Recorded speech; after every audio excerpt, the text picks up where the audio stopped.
Bismillahirrahmanirrahim. Bismillahirrahmanirrahim. Assalamualaikum warahmatullahi wabarakatuh. Waalaikumsalam warahmatullahi wabarakatuh. Izin Pak Ustadz, saya mau bertanya lagi, melanjutkan pertanyaan yang waktu kajian surah Abasa bagian 2. Baik. Saya dahulukan, maaf ya, karena ini niat betul diketik tuh, terus disiapkan. Mohon maaf Pak Ustadz, saya maafkan. Pertanyaan saya yang pertama belum sempat terjawab sama Pak Ustadz, maafkan saya. Ya, nanti kita lihat. Di kampung saya ada 2 organisasi, NU dan Ahmadiyah. Sementara tentang mungkin ketenangan maksudnya. Mohon maaf kalau nanti keliru, karena nulisnya di sini ketenangan. Ketenangan dalam sholat yang Ustaz terangkan lebih dipraktekkan oleh organisasi Ahmadiyah. Misal, contohnya sholat tarawih NU 2-3 rakaat, Ahmadiyah 11 rakaat. Selesainya lebih cepat yang NU 2-3 rakaat. Di saat sholat 5 waktu pun sama. Pertanyaan saya, apakah tetap ibadah berjamaah di masjid NU atau sholat di rumah? Salam terbaik. Berharap Pak Ustadz bisa bersafari dakwah ke kampung kami, insya Allah. Kampung Anda di mana? Saya tidak tahu ini. Karena nggak dijelaskan. Gini. Kita itu mempelajari, mengamalkan sesuatu, basicnya iman dan ilmu. Jelas? Iman itu adalah akidah, keyakinannya. Basicnya itu dulu. Ya, keyakinannya benar enggak? Akidahnya benar enggak? Ya, ketenangan itu dibagi 2. Ketenangan yang dibenarkan iman, ketenangan yang dirasakan sesaat oleh pikiran. Sumbernya bisa beda-beda. Ya, bisa beda-beda. Nih, ibu sedang gelisah, terus dikasih emas oleh suami 2 kilo. Tenang enggak? Tenang enggak? Tenang banget ya. Nah, itu kan ketenangan yang sumbernya bukan iman, materi sifatnya, ya kan? Jadi tidak semua ketenangan itu bisa dinilai dengan cara iman yang benar. Anda membandingkan 2 organisasi yang secara keimanan, secara konsepsi akidah itu berbeda. Akidah kita kan jelas syahadatnya, asyhadu alla ilaha illallah wa asyhadu anna Muhammadan. Nah, Muhammad Rasulullah itu pemaknaan kalimatnya jelas, khatamil anbiya wal mursalin, penutup para nabi dan rasul, la nabiyya ba'di, kata Nabi, tidak ada nabi setelah saya. Jelas, akidah yang benar itu Tuhannya Allah, kita sebagai mukmin, ya sekali lagi sebagai mukmin, sebagai muslim, akidah yang benar sebagai seorang muslim berdasar rukunnya, Tuhannya Allah, nabinya cuma 1 yang menutup semuanya, yaitu Nabi Muhammad sallallahu alaihi wasallam. Tidak ada nabi lagi setelah itu. Jelas sampai sini? Dibenarkan dulu akidahnya. Ya, jadi kalau membandingkan mesti apple to apple. NU dibandingkan dengan Ahmadiyah secara akidah sama tidak? Ya, NU akidahnya jelas.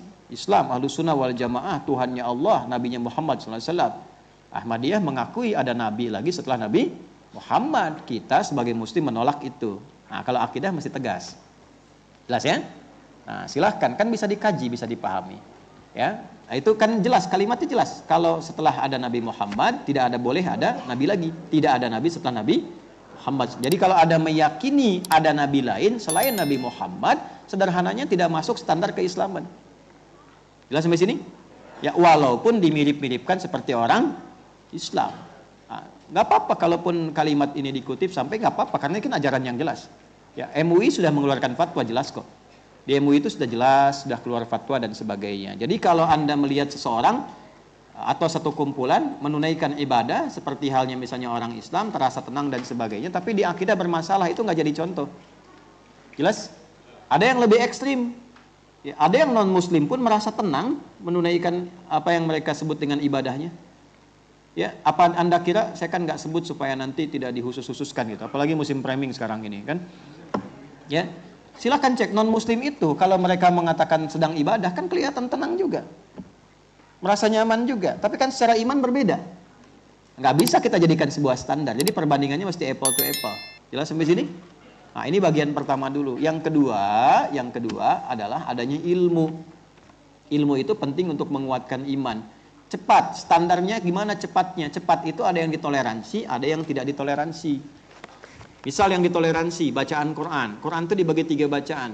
Ada hadar itu bacaan cepat. Tapi dengan catatan madnya itu standar di 2 harakat.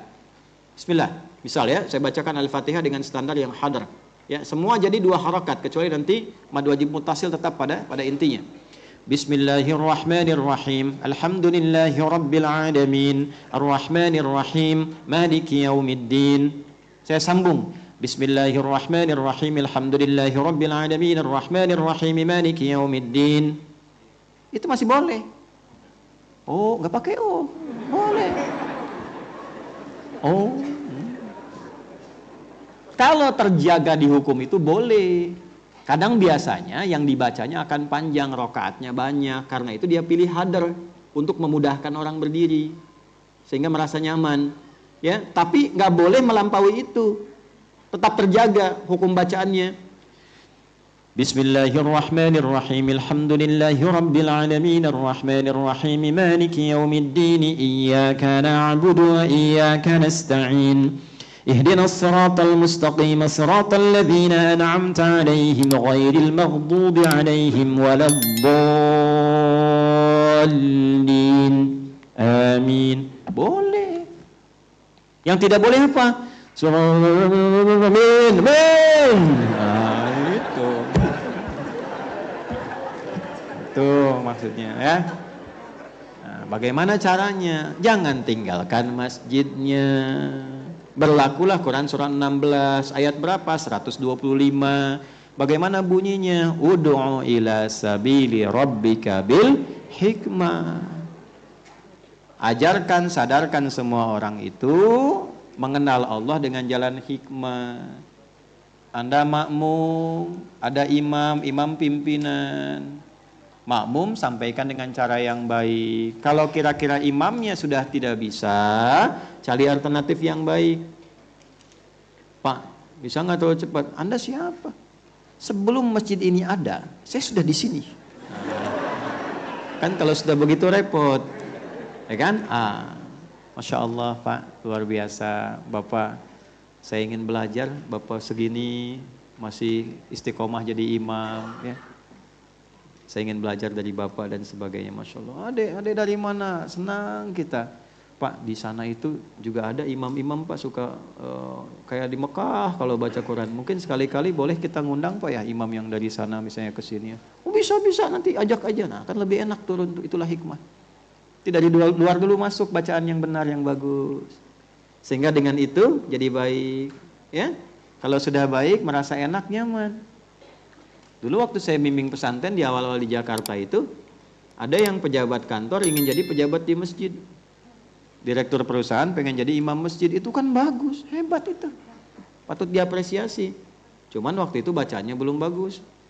Protes tumbuh berkembang di masyarakat. Waktu sholat banyak berdehem padahal nggak batuk.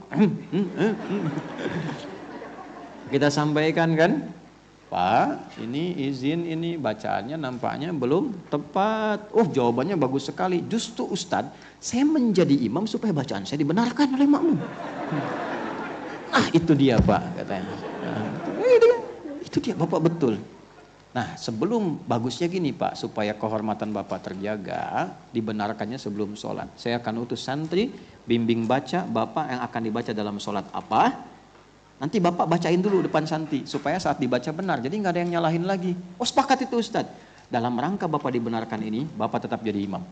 Duhur dan asar. Duhur dan asar.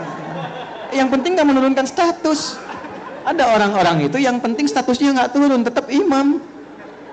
Ya, duhur dan asar Pak. Maghrib, isya dan subuh, biarkan nanti saya dan santri imami. Sepakat deal, sepakat.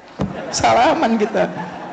Alhamdulillah kita imamin, murid imamin, enak, bacaan masyarakat tenang. Begitu sudah bagus kita perkenankan, Pak silahkan maghrib imami. Udah yang ada aja. Lama-lama kita malah dorong, enggak Bapak udah bagus, Bapak harus tampil supaya orang tahu Bapak bukan cuma hebat di perusahaan, tapi juga bagus dalam bacaan jadi imam. Ya, dan itu sampai sekarang senang. Terus ke masjidnya jadi rajin, menginspirasi ke anak, ke cucunya dan sebagainya. Itu kan mahal begitu tuh. Jadi jangan ditinggalkan masjidnya. Kalaupun diperbandingkan, nah dilihat sehingga tidak menyimpulkan kan nggak semuanya begitu. Lalu setelah peristiwa ini jadi pertanyaan semua masjid NU dihukumi begitu, tidak. Banyak imam-imam bagus tuh. Dan banyak pesantren-pesantren ahli qiraat. Rata-rata di pesantren-pesantren NU banyak ahli qiraat. Di Sedan tuh. Tahu Sedan nggak? Bukan mobil depan, bukan. Sedan. Di Lasem ke sana itu ada sedan itu. Daerah sedan itu penghafal Quran itu. Ya itu bagus-bagus. Imam-imam di Al-Azhar di mana di Istiqlal tuh banyak alumni sedan tuh dari situ. Ya. Kebetulan dapatnya mungkin yang agak beda. Jangankan di Masjid NU, masjid lain juga banyak, ya. Nah, jadi jangan dipukul sama semua hukum sehingga salah kesimpulan. Jadi yang tadi hikmahnya dipakai, kalau pas kita dapat imam yang kurang baik, ada fikih untuk mengulang sholat kalau sekiranya rukun atau bacaan tertentu berpengaruh dalam sholat.